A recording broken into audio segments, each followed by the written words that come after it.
Meet Paul Barnes. He's 61 and recently suffered a stroke at home. He was rushed to Wiston Hospital, where he received the best possible treatment. After Paul was discharged home, he's received follow-up appointments with his consultant and stroke nurse, but these are appointments with a difference, a definite eye-catching difference. The stroke nurse rang me and asked would I participate in a video conference, basically.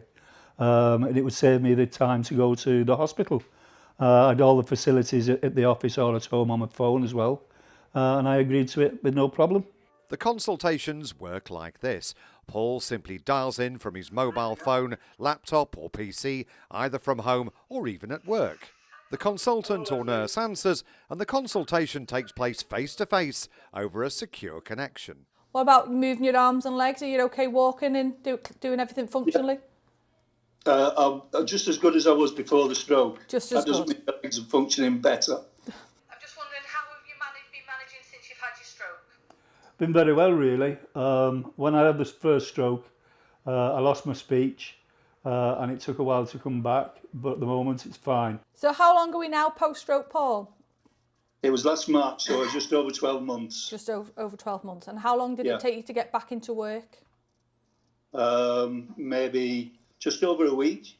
The telehealth consultations have really worked for Paul and he's been very impressed with the service. I haven't missed all the thing to getting ready to come to the hospital, getting in the car and driving, the hassle for the traffic, the waiting to get into the hospital car park, which can be horrendous, the walking into the hospital, and all the waiting, basically.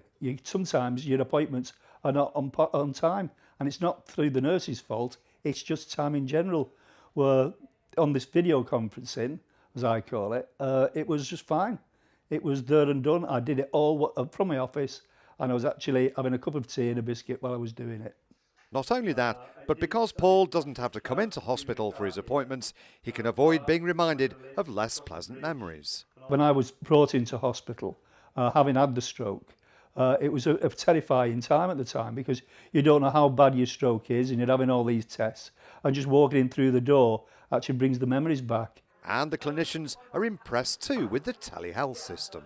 We also find that we can actually see how people are doing in their own home. So if they have problems with equipment or they have problems with their medication, we can actually see what those problems are. Whereas in hospital, in a clinic, it's often difficult to describe those things. It's hoped the telehealth system will be expanded across more areas in the Trust as patients and clinicians benefit from this innovative use of technology.